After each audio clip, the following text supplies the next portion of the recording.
The coffee shop surprise. The autumn rain painted soft patterns against the cafe windows as Sarah Mitchell smoothed down her cream blazer for the third time. She sat alone at a corner table, her fingers wrapped around a cooling cup of coffee, watching the door with a mixture of hope and exhaustion. At 34, Sarah had built an empire. Mitchell Technologies employed over 200 people, and her face had graced the covers of business magazines.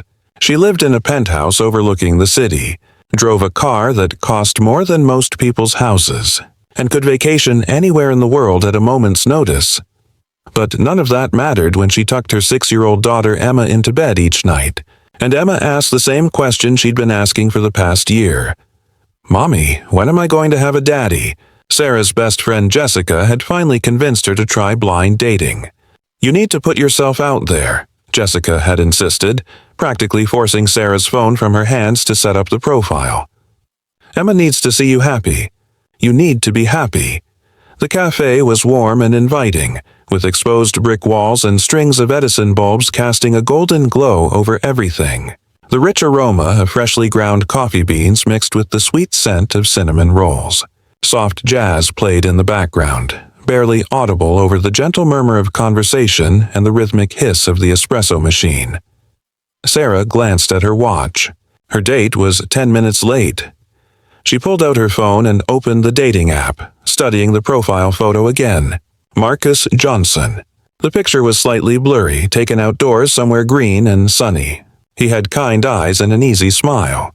His profile said he worked in building maintenance and loved classic movies and cooking. Jessica had picked him specifically. "You need someone real, Sarah. Someone who doesn't care about your money or your company. This guy doesn't even know who you are." "I made sure your profile was vague," Sarah had agreed, though a small part of her worried. What would they talk about? What did she have in common with someone who worked as a janitor? The thought made her feel guilty immediately. She'd grown up in a small town, in a modest home.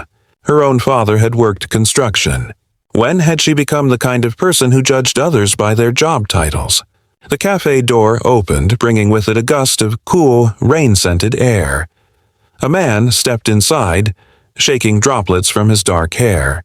He wore a brown jacket over a simple black shirt, and he carried himself with a quiet confidence that immediately caught Sarah's attention. He glanced around the cafe, his eyes uncertain, searching. Their eyes met. Something shifted in Sarah's chest, a strange, unexpected flutter she hadn't felt in years. The man's face broke into a slow, warm smile, and he walked toward her table. "Sarah?" he asked, his voice deep and gentle. "Marcus?" She stood, suddenly self-conscious in her expensive designer outfit.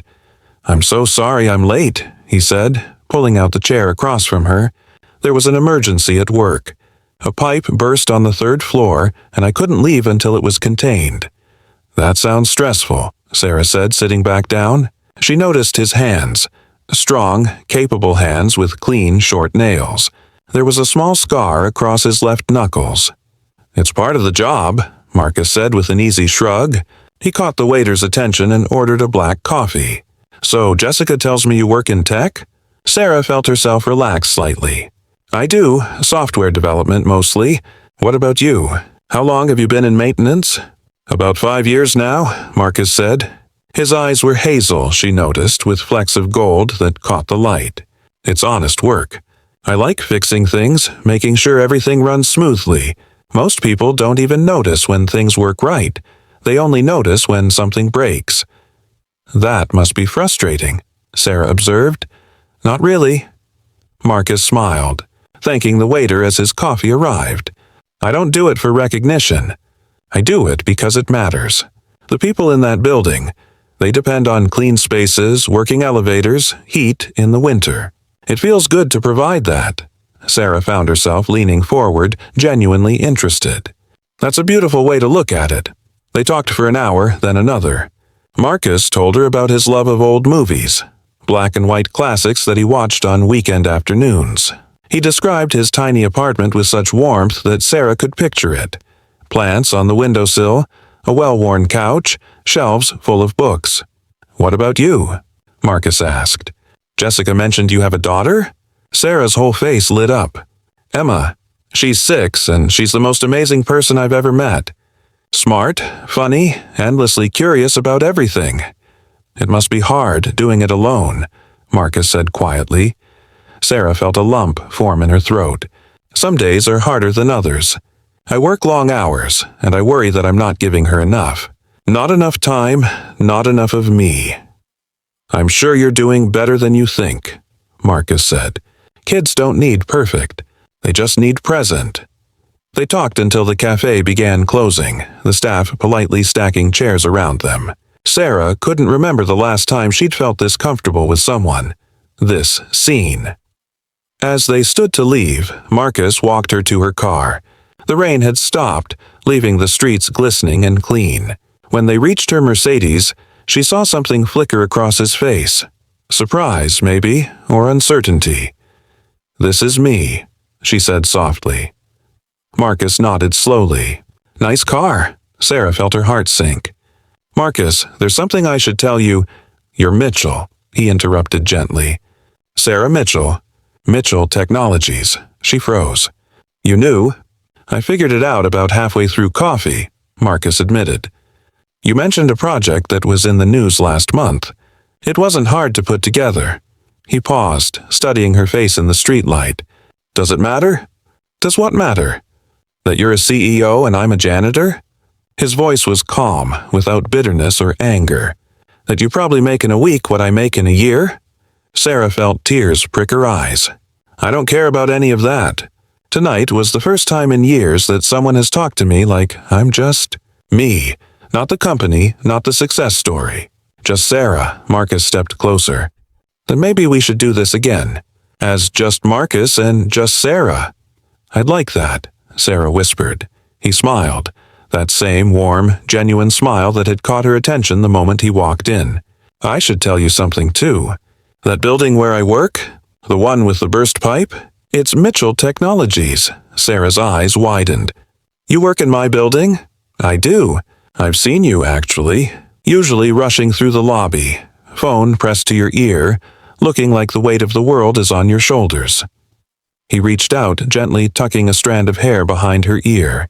"You're even more beautiful up close." They stood there for a long moment, the city quiet around them, neither quite ready to say goodbye. "Can I tell you something?" Sarah asked. "I was nervous tonight. I almost didn't come. I thought, what could we possibly have in common? And now I think maybe we have everything in common. The things that actually matter." Marcus took her hand, his warm fingers intertwining with hers. "I'm not going to pretend this won't be complicated. People will have opinions. They'll say you could do better." "They'd be wrong," Sarah interrupted firmly.